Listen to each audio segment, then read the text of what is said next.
with the Freedom of Information Act, notice of meetings was posted and agendas were distributed to news medias and persons requesting notification. Minutes of October 10, 2023.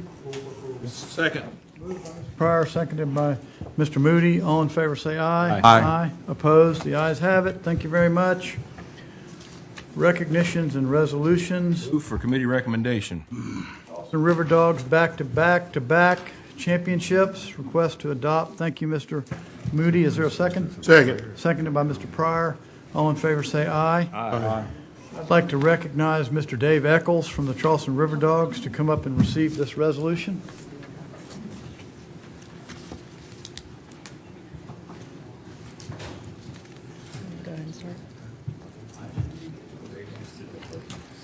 A resolution honoring the accomplishments of the Charleston River Dogs. Whereas from time to time, Charleston County Council has the privilege of recognizing organizations in this community that demonstrate and exemplify commitment, determination, dedication, and excellence. And whereas the 2023 Charleston River Dogs has exhibited all these characteristics in an exceptional baseball season, which culminated in the team winning its third straight Carolina League championship, becoming the first team in the league's history to do so. And whereas the Charleston River Dogs also led the Carolina League in attendance this year with an average of 4,288 fans per game and welcomed a total of 270,170 fans to the Joseph P. Riley Jr. Park. And whereas not only do the Charleston River Dogs excel on the field, but they are outstanding community partners as well, participating in such community partnerships as MUSC's Children's Health Kids Club, Dogs with a Cause, and Reading Around the Bases. And whereas the Charleston River Dogs provide an invaluable community service by playing an integral role in the various public education and outreach campaigns developed by Charleston County Environmental Management, the Charleston County Public Library, Charleston County Consolidated Dispatch Public Education, and Charleston County EMS. Now, therefore, be it resolved that Charleston County Council, in meeting duly assembled, is proud to congratulate the 2023 Charleston River Dogs for their back-to-back-to-back Carolina League championship and extend its sincere appreciation for the good work and partnership the River Dogs organization cultivates to the community. Charleston County Council, Herbert R. Sass, III, Chairman.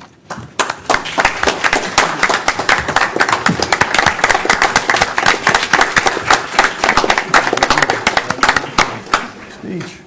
Those of you who don't know, this is Dave Eccles. He's the general manager of the Charleston River Dogs, and he is an absolute treasure to Charleston. This is a guy that sells the tickets, sells the sponsorships. He rolls out the target if he need be. He just is everywhere in the ballpark if you're there. You are a treasure to Charleston. We're so proud of the partnership with the River Dogs, and we would love for you to have a few words if you'd like. Thank you. Thank you, Bradley. It's an honor to be here. Truly appreciate it, the recognition. Thank you very much. It was a fun summer. It's been a fun 3 summers. It took us 100 years to get there, but we're really happy with the three-peat, and certainly wouldn't be in this situation without the county and all the support that we get from everybody in the community. And on behalf of the staff, ownership, and the 3 teams, thank you very much. Thanks, Dave. Thanks for being here.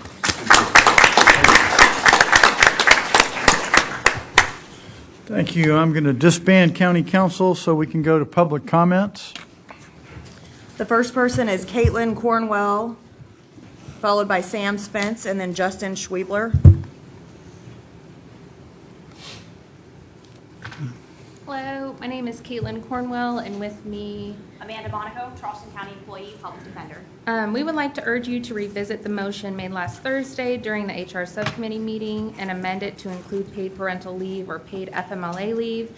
It's disheartening that the discussion and motion turned from one of parental leave to a discussion of increasing sick and annual leave, which still does not address the concern of the lumped amount of time that is taken off when birthing or adopting a child. If an employee is counting on annual or sick leave alone, which is what you have proposed, and they themselves or a family member gets sick, their leave is quickly diminished. This leaves employees with the added stress of starting their time over. A policy would alleviate this stress.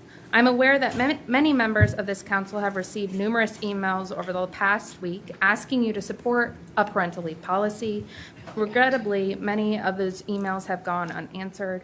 Councilwoman Honeycutt, in the last HR meeting, you mentioned receiving one email from a county employee expressing concerns about the policy, but I know you have received other emails that have been sent to you in support. The concerns of a single employee should not overshadow the broader support that exists within our community. Councilman Moody, I believe your district may have the largest number of county employees, and many of them have reached out to express their support for paid parental leave. Their voices as constituents and employees should carry significant weight in this discussion. I don't think it's wrong to say that parental leave should be a nonpartisan issue, one that transcends political divisions. The well-being of our families are not tied to any particular political ideology. Richland County, a county larger than Charleston's, passed paid parental leave policy last month. Lastly, by amending the motion to include paid FMLA leave option, it would help those facing illness, caring for ailing family members, or growing their family through. Thank you for your time and consideration. Thank you. Thank you. Next is Sam Spence, then Justin Schwebler, and then Ben Cunningham.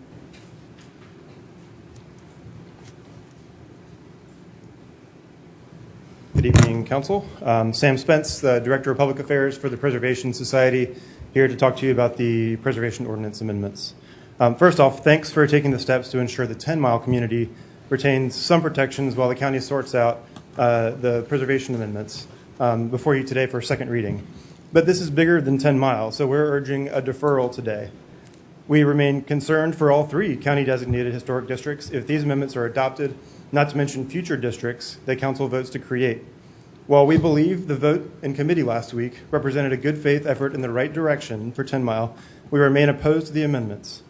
Until state law is changed or until a judge says otherwise, Charleston County's existing historic preservation ordinance is a 100% legal method of administering subdivision approval at the county level as spelled out in the State Comprehensive Planning Enabling Act. And I brought some extra copies of that legal memo if any of y'all want some. But more importantly, several members of council 2 weeks ago reiterated that enacting these stopgap protections were essential by the time of second reading. And here we are. We know staff is working quickly to temporarily rezone 10 Mile, which we think is a step in the right direction for now.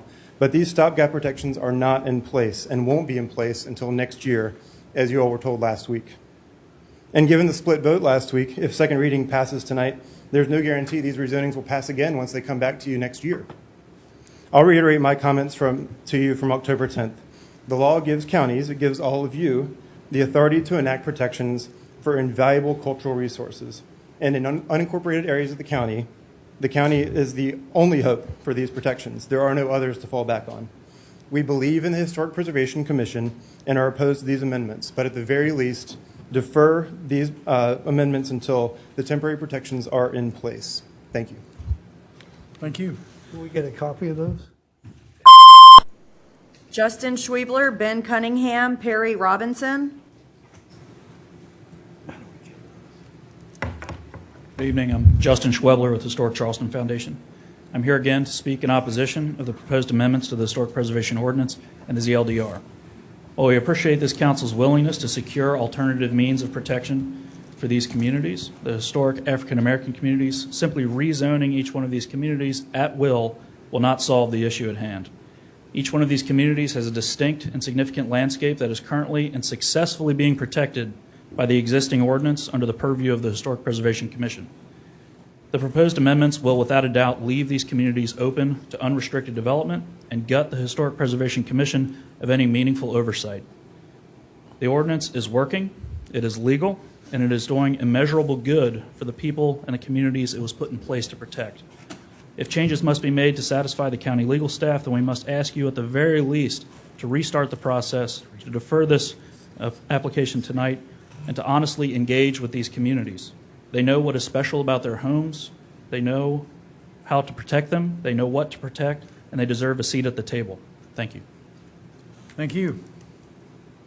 Ben Cunningham, Perry Robinson, Jerome Vanderhorst.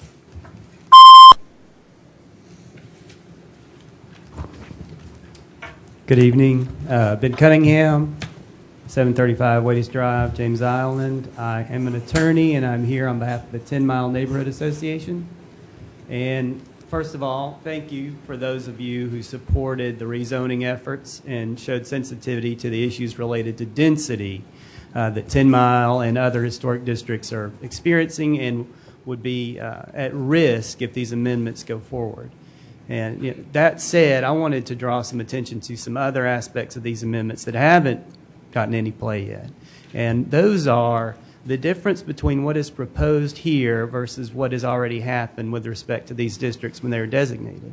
Now, the new amendments, if they go forward, tie the HPC's evaluation of appropriateness to stuff like if it's an identified contributing factor, or resource, or what was included when the county initially designated it as a district. And there are provisions in the amendments that say when you're applying to be designated a district, you have to include stuff about identifying these resources. You are able to provide an area character appraisal so that the county council is aware of what characteristics are in the historic district, which would also make sense. So then the HBC can evaluate an application as to whether or not it complies with that. Well, all the current historic districts didn't have to do any of that when they were designated. Now, 10 Mile, I know, has prepared an area character appraisal, but that wasn't included with the designation itself.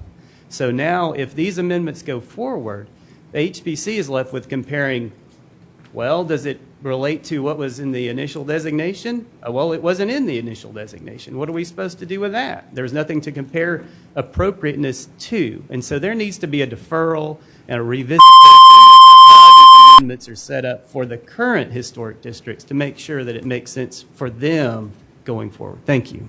Thank you. Perry Robinson, Jerome Vanderhorst, Edward Pinkney. Good evening, Perry Robinson. 413 Gurley Street, and I'm got a concern about the HPC. My son is going through an issue in Phillip where he bought his plan, submitted his plan, doing all these things, was deferred the first time, denied the second time. And we've got a confusion on who makes the decision on the home that you build on your own property. We've dumped tens of thousands of dollars into plans, and they did him backwards. His already went through the planning board, got approved, everything meets the conditions, and then we get to the commission, because we're at Charleston, we're at the planning trying to pick up our permit, and they said, the HPC has you blocked.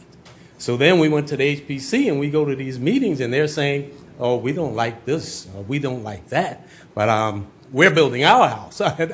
So, and going back in a nutshell, the dwelling that he lived was a mobile home that was built in '78. He can't rebuild that.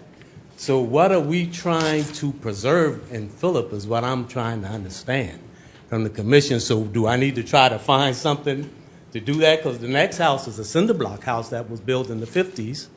The other is an older Jim Walters house that was built in the 70s or 80s. I mean, so is there something in place that stops us from dwelling in all this money to be turned around and say, no, I don't like that house you're building. But I'm really not building it for anybody else to like. I'm kind of building it for myself. If I was in Brickyard and dropped a log cabin in there, it'd be different. But we're trying to build something that we want. And we keep telling people to come back to the community, but he's building a house I wouldn't build, but I'm not him. My 15-year-old son's going to build a house that I won't build. So what are we trying to preserve with this HPC is what we're trying to understand.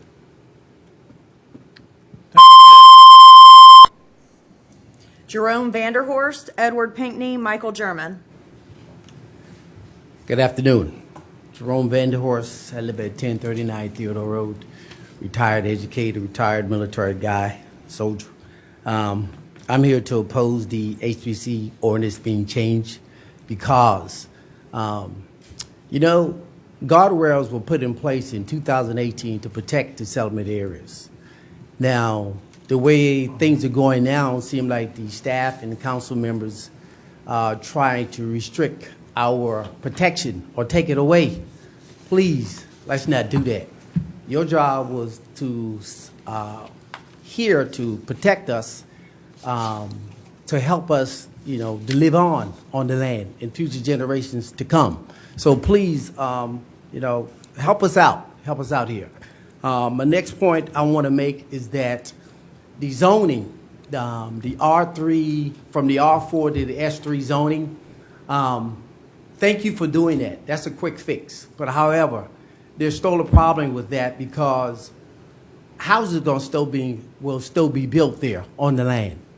The infrastructure is a serious detrimental problem towards everybody in the community and everybody that's going to be coming to the community because we still got a drainage problem. The trees are gone off the land, particularly talking about the Seafood Road.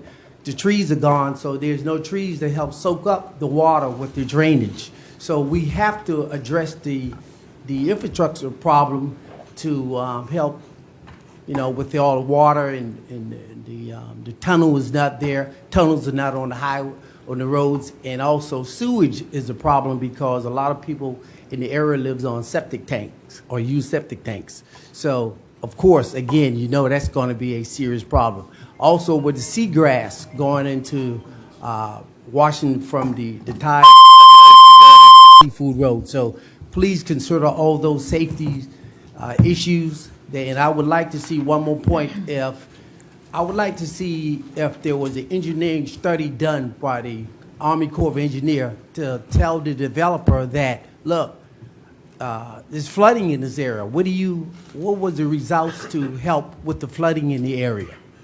Thank you. Thank you, sir. Edward Pinkney, Michael German, Craig Askew. Hello, my name is Edward Pinkney, live at 3768 Robbie Glover Road, Owendale, South Carolina. I want to speak on a few issues today. First was the HPC ordinance and zoning. I'd like to reiterate what Mr. Vanderpoor said about new developments and infrastructure. So first of all, for the new developments, I think there needs to be special attention given that when these new subdivisions come into settlement communities, we lack historical infrastructure to support the new developments you're putting in there. For example, there are no sidewalks, there are no traffic calming measures, there's no sewage as we understand it, and the pipes don't exist in order to have everyone live safely. In the 10-mile community, we've had a series of hit-and-run accidents, all settled around where the new developments are being built. We've also had fatalities among the new developments in our community. That is because we do not have the infrastructure for the developments you're putting in our community, and special attention needs to be given. In regards to the HPC ordinance, in addition to the subdivisions that we also oppose, we'd ask you to look at all the other characteristics. One good example is, in the comprehensive plan, it mentioned protecting the ethnic people of the Gullah Geechee people going forward. In the new language, you are stripping out every reference to ethnic population. So we're wondering, what does that actually mean for the Historic Preservation Commission going forward? Is it designed to help the people, or are you looking for actual buildings, which is totally against what it was designed for? My final point is that in regards to the lower zoning for the 10-mile community, we appreciate you considering that as a possibility. To each of you, we sent 196 letters of support from the 10 members of the 10-mile community to show you that we are in favor of this reduced zoning. We hope that would be part of your consideration. Thank you. Thank you, sir. Michael German, and then Craig Askew.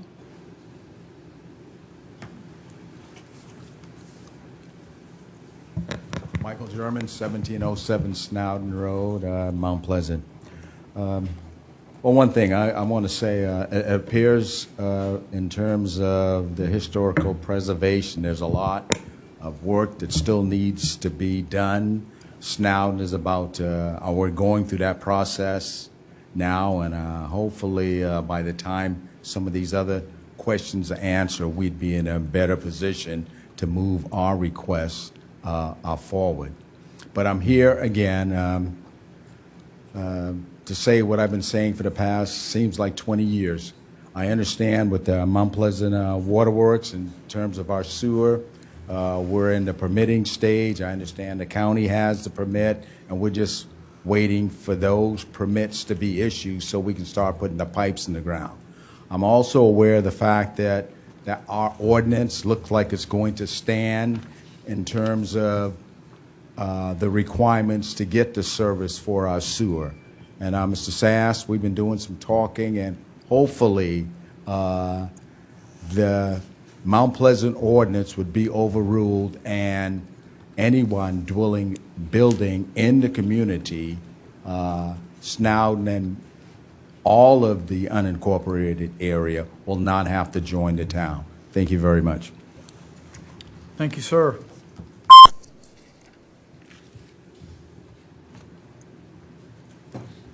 Good evening, ladies and gentlemen. My name is Craig Askew. I live at 987 Gadsdenville Road in Allendale, better known as 10 Mile. I'd first like to thank you guys for the insightful measures for the S3 zoning, the temporary S3 zoning, to give us time to work on the subdivision HPC. I'd like to thank you for that insight. Thank you very much. I really do appreciate that. And I think that a lot of the communities, as you can see from the letters have been written, we appreciate that.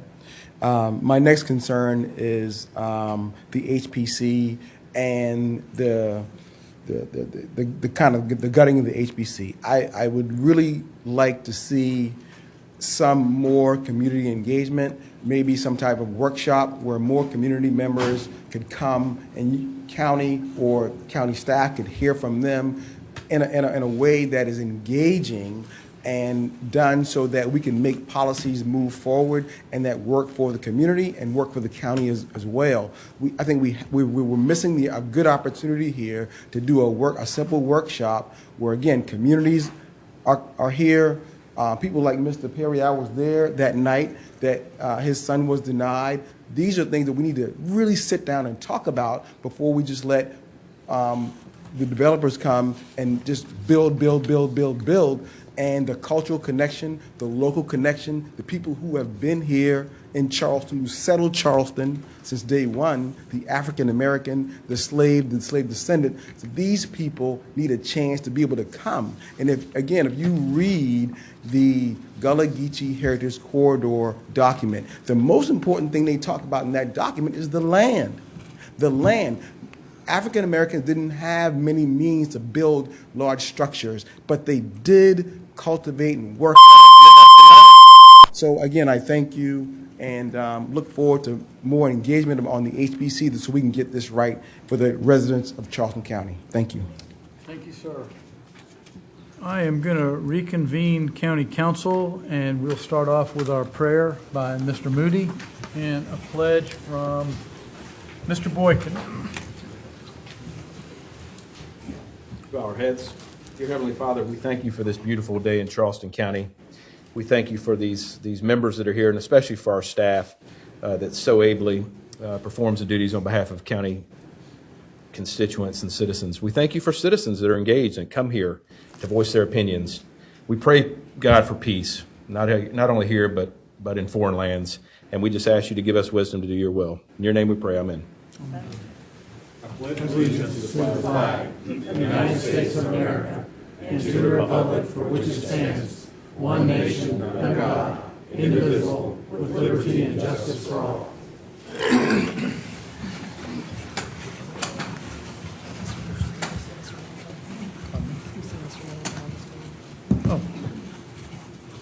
I'd also like to recognize that Mr. Middleton is here on Zoom. Didn't see him there, but can you hear us? Yes, sir. I can hear you very well. Heard all the public comments, very active and engaged and present. Yes, sir. All right. First item, third reading ordinances. Andale West Plan Development Ordinance, third reading. An ordinance rezoning the real property located at 830 Kiowa Island Parkway, parcel identification numbers 205-0000365 and 205-0000356 from the low-density residential R4 zoning district to the Andale West Commercial Plan Development PD 185 zoning district. Mr. Boykin? Aye. Mr. Darby? Aye. Ms. Honeycutt? Aye. Mr. Kabrowski? Aye. Mr. Moody? Aye. Mr. Pryor? Aye. Mr. Warman? Aye. Mr. Sass? Aye. The third reading passes by 7 ayes, and 1 unable to vote. Thank you. Next item, second reading ordinances, historic preservation ordinance amendments, and historic preservation related zoning amendments. I'd like to say something here. Mr. Chairman, Yes, sir. before you go to pass 8 and 1. 8, 8 ayes, and 1 unable to vote. It was, yeah, you're Yeah. right. Okay. You're correct. Thank you. I'd like to say something here. I've thought about this a lot after our conversation at the last county council meeting, and I think I'd like to ask council to allow us to have a 30-day pause before we vote on the second reading, and I would hope that county council would agree with that in unanimous vote. You won't get it. Mr. Chairman, I'd make a motion to defer for 30 days. Second. Any discussion? All in favor? Oh, Mr. Moody? Well, I mean, I'm gonna support this, but what are we gonna do in those 30 days? I mean, it's, We're gonna have staff and the communities talk and get together and see what else can be done in that 30-day period. okay. Well, I think that's a wise move. I mean, I hope it's just the neighborhoods.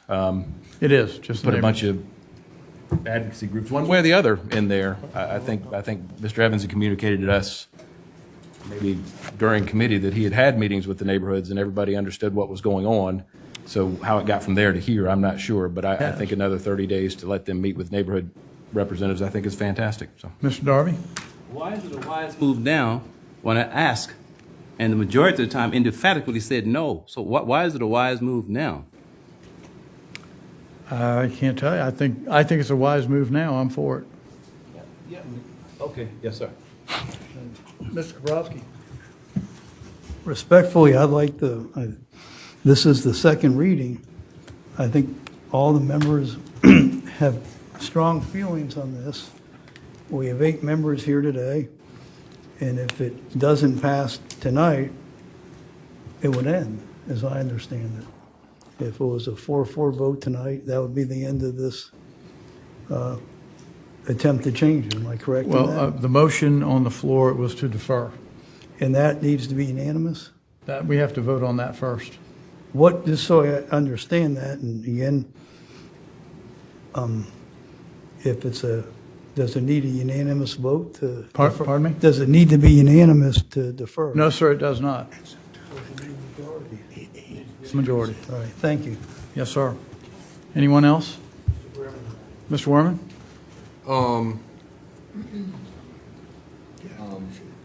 Listen, I think, I've said I do think we can do some forms of cleanup. I'm not sure that the statute, or the ordinance rather, is in as perilous of shape as we, we might disagree on that. But I mean, I'll tell you, I'm comfortable with us retaking up the issue after the zoning changes are done. I mean, I think that's sort of what I've been saying the whole time. So, assuming we can do that, then I probably would be against deferring it now, unless that's going to preclude us from taking it back up in, I think, January or February or whenever that stuff would go final. Well, motion was to defer for 30 days. Okay, well then, I would be a no on that.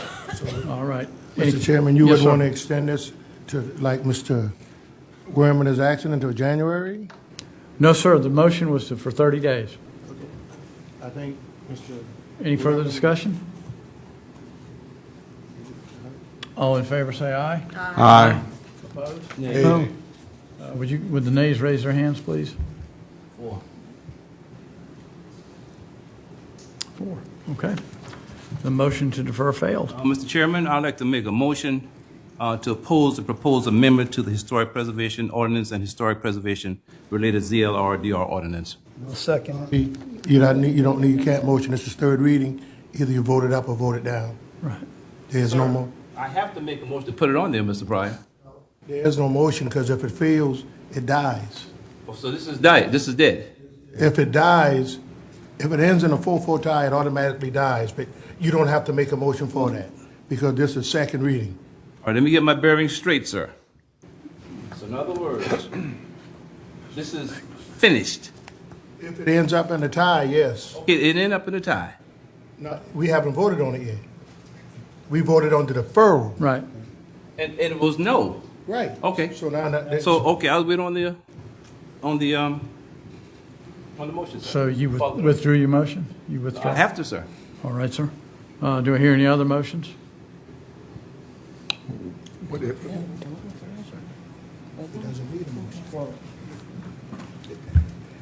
It doesn't need a motion because this is second reading. Correct. Okay? You're right. So If it fails on second reading, it automatically goes away. That's what I'm saying. So you have to don't vote have on. to, no, we'll have to vote on this. That's what I'm saying. But you Mr. won't Bryan. have to make a Okay. motion to vote is what I'm saying. Thank you, sir. Correct. Okay. Call for the vote. An ordinance amending ordinance number 2028 adopted August 21st, 2018 as amended, Chapter 21 Historic Preservation of the Charleston County Code of Ordinances to revise the approval criteria for the Certificate of Historic Appropriateness to create a review process for the staff approval of certain applications for a Certificate of Historic Appropriateness, to amend the types of zoning permit applications exempt from the requirements of a Certificate of Historic Appropriateness, to create a process to amend the designated historic properties and the historic districts to include notice provisions, and to revise the terms and uses definitions with the right to amend up to third reading. Mr. Boykin? Aye. Mr. Darby? Mrs. Honeycutt? Aye. Mr. Kabrowski? Mr. Middleton? Mr. Moody? Aye. Mr. Pryor? No. Mr. Warman? No. Mr. Sass? No. The motion fails, or the ordinance fails with three ayes and 5 nays.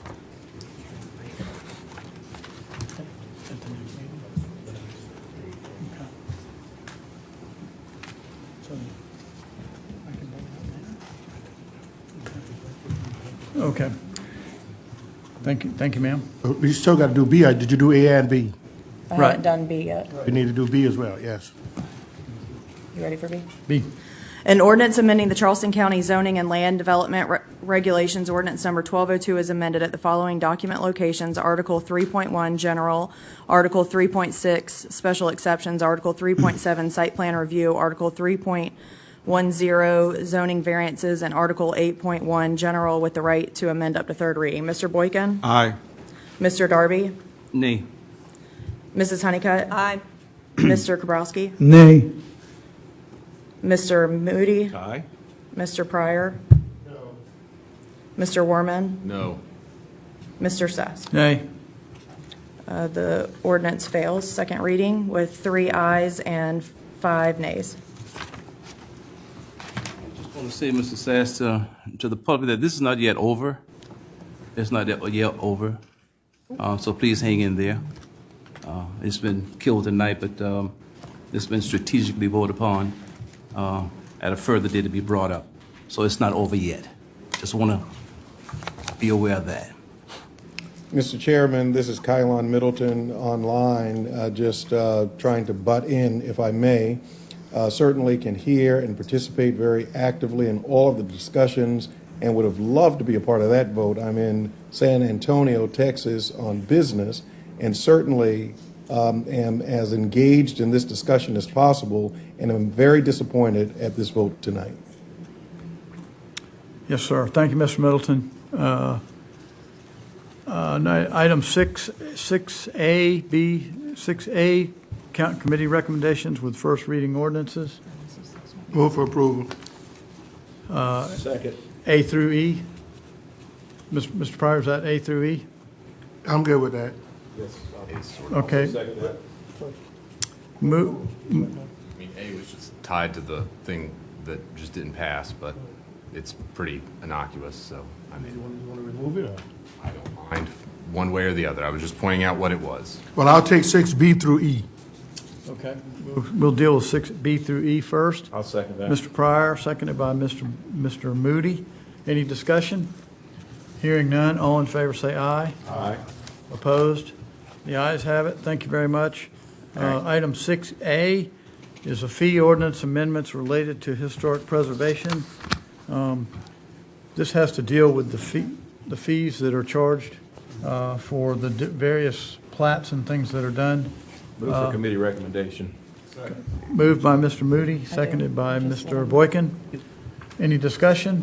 Yes, sir. Yes, sir. Go ahead. I think that if I'm understanding right, that the fee ordinance amendments related to the historic preservation were directly related to the changes in the ordinance, and we voted not to do that. So what would these, I'm just curious, are we voting for something that would be in the ether because it wouldn't be related to anything.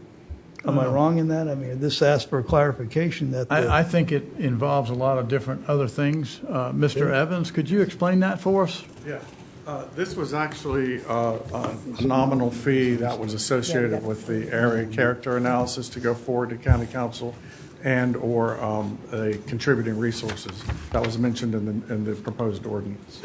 Those were the two things that. Thank you, sir. Is there any questions of Mr. Evans? No. Yeah, go ahead, Mr. Boykin. If I'm following Mr. Evans, so then there may have been a mistake on our part that since the first one didn't pass, there's no fees to collect because that was directly tied to that. So That's correct, yes. Could I withdraw my second?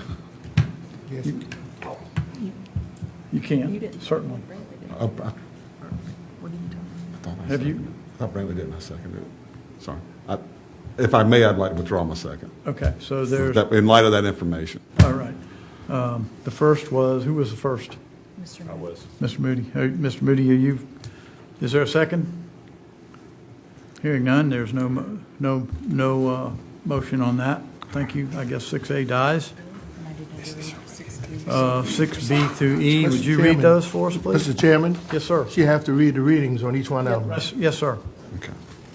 And this is 6B, an ordinance authorizing the execution and delivery of a fee in lieu of tax agreement by and between Palmetto Logistics Center SC Property Owner LP, including any related or affiliated entities and any sponsor affiliates, whereby Charleston County will enter into a fee in lieu of taxes arrangement with the company, provided for payment by the company of certain fees in lieu of ad valorem taxes, provided for the allocation of the fee in lieu of taxes paid by the company under the agreement for establishment of a multi-county industrial business park and other matters related thereto. The next one is the multi-county industrial park incentives in the TIF district. An ordinance to further amend the agreement for the establishment of a multi-county industrial business park for the properties located in a redevelopment project area by and between Charleston County, South Carolina and Colleton County, South Carolina, providing for the development of the multi-county industrial business park so as to include additional properties in Charleston County as part of the multi-county industrial park.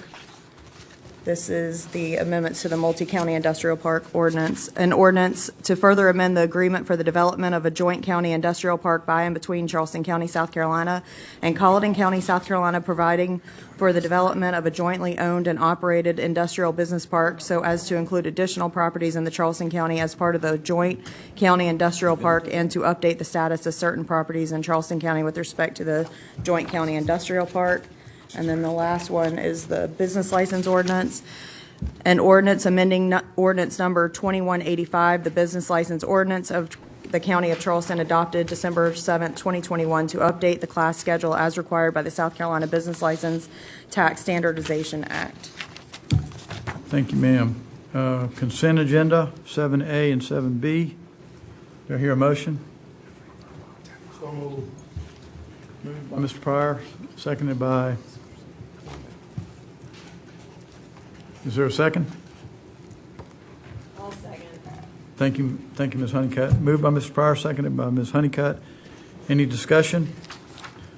All in favor say aye. Aye. Opposed? The ayes have it.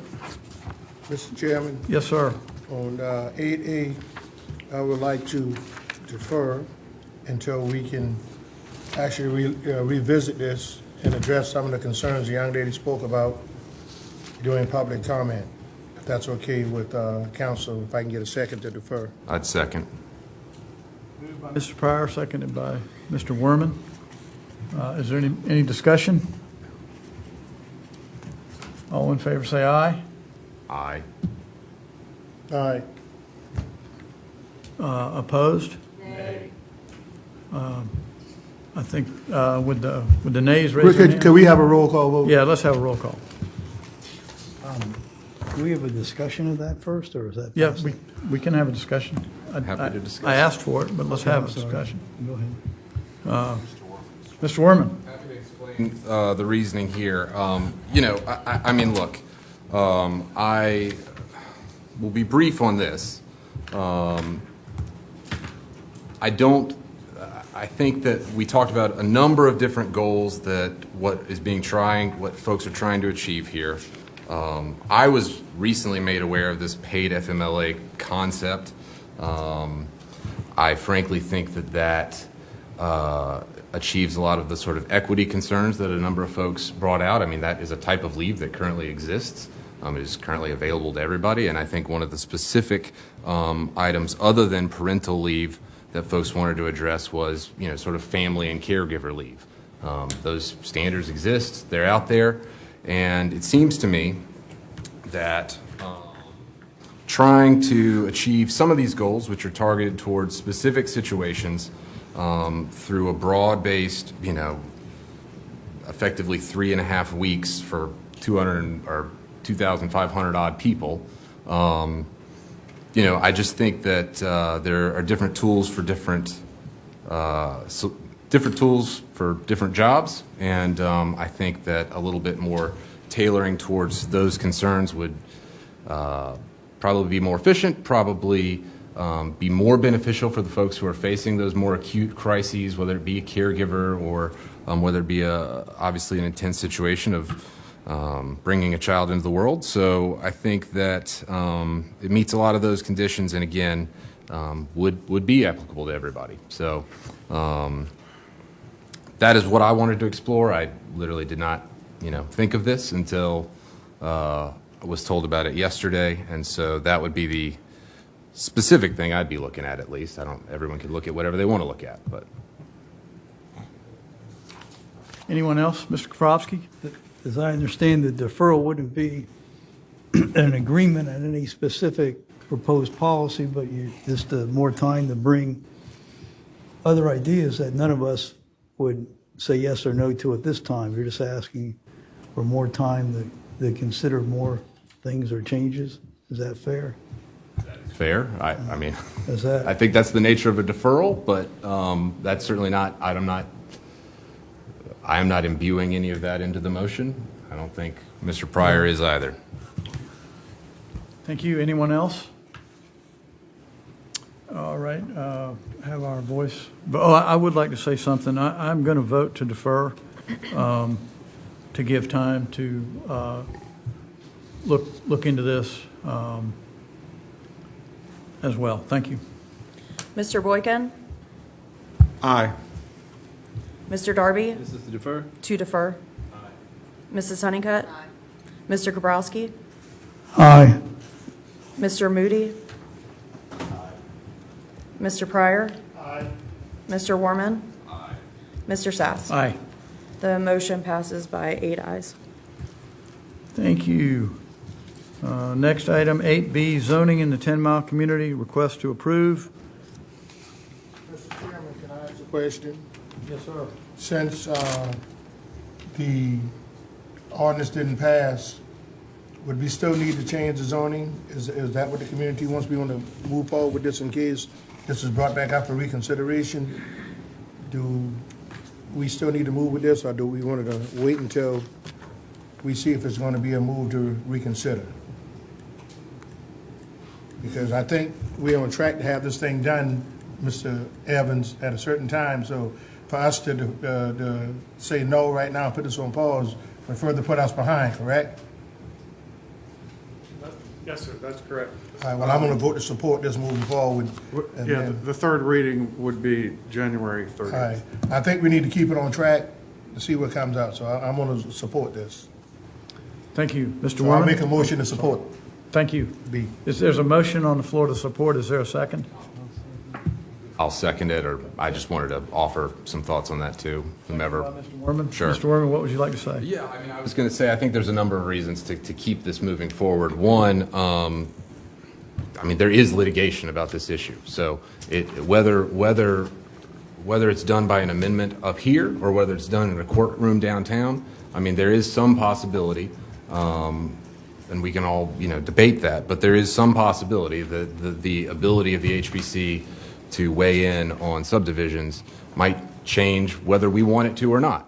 And so I think that it is a important safeguard regardless of the direction this council chooses to take the ordinance. I will also again say that if the ordinance in a somewhat altered form at a much later date, when these safeguards are put in place, I might have a much different view of it. But regardless of that, I do think, again, there are court actions that are at play. So I think we need to put this in place just to not invite, that to continue going on and on and on.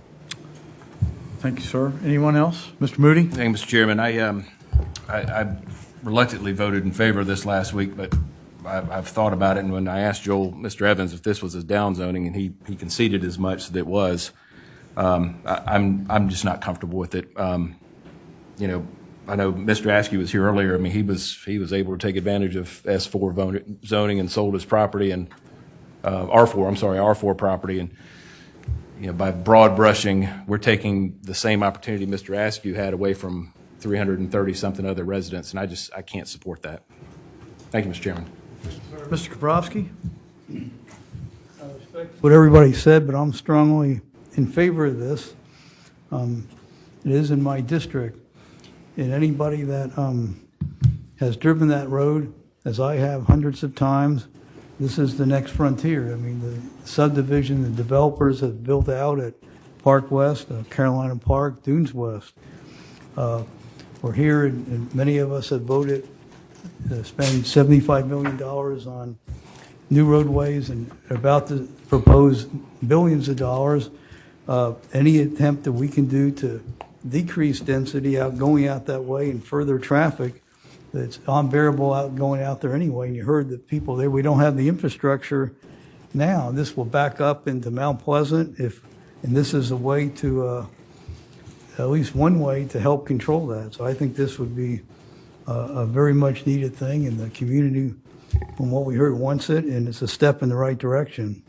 So I would very much be in favor of this downgrade for zoning. I think it's a good thing. Thank you. Thank you. Anyone else? Mr. Boykin? I'm just going to say that I was in support of this initially as part of the proposal of the ordinances being amended to clear up the issues with the conflict in state law, and it would have served as a stopgap till we got the overlay zoning in place. But in light of the vote tonight, I won't be supporting it. Thank you. Any further discussion? Madam Clerk, could we have a recorded vote on this? Mr. Boykin? Nay. Mr. Darby? Aye. Mrs. Honeycutt? Nay. Mr. Kaprowski? Aye. Mr. Moody? Nay. Mr. Pryor? Aye. Mr. Warman? Aye. Mr. Sass? Nay. The motion fails. Ties, comes up, fails.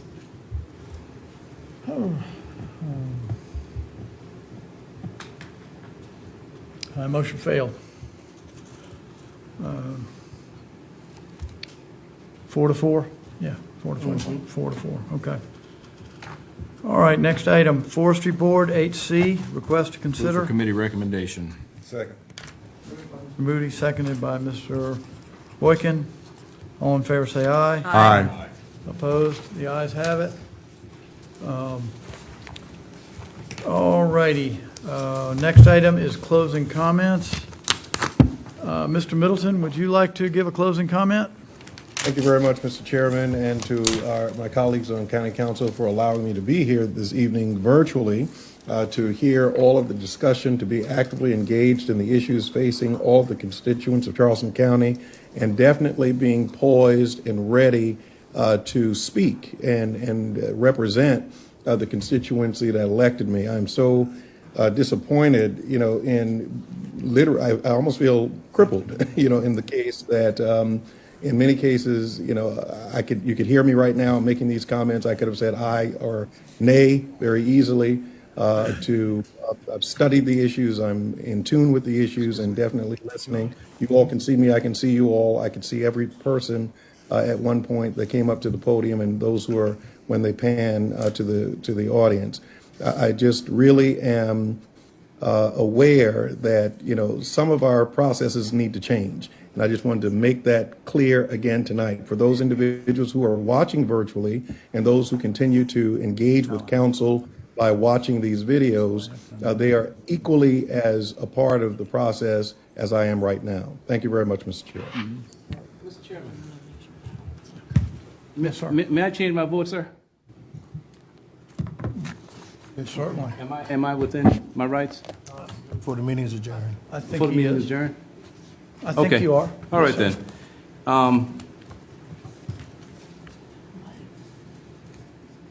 For 8B. Nate. All right, sir. That's 3 to 5. Yep, 3 to 5, so that's 5 nays and 3 ayes. So the motion fails still. Thank you. I'm sorry. Was Mr. That's okay, Mr. Chair. When you're not present, I guess, physically in the building, it's not as important. Thank you very much. Thank you, Mr. Middleton. Mr. Moody, do you have any comments? Not sure when we met tonight. We deferred everything, but have a nice weekend. Thank you. I need to mention. Thank you, Mr. Chairman. mention it. Mr. Darby? No, sir. Mr. Kabrowski? Briefly, I think we took a necessary step. It may not be the last step, but as I said in previous meetings, people wonder how we lose things that are special and unique in Charleston County. And it goes gradually, and then all of a sudden. And today we took a step to preserve something unique and historic that we should treasure in Charleston County and give respect to generations of families who their blood, sweat, and tear, and preserve what's unique in Charleston County and all of America. And this is a good thing. I don't understand the change in the zoning because it makes me question where they're coming on the Historic Preservation Commission, because we're all in agreement a week ago that this was a good thing to extend the downgrade the zoning, because as one of the speakers said, I think it was Mr. Askew, it is all about the land. If we don't preserve the Historic Preservation Commission like it is now, 5 or 10 years from now, it'll all be subdivisions and it'll all change.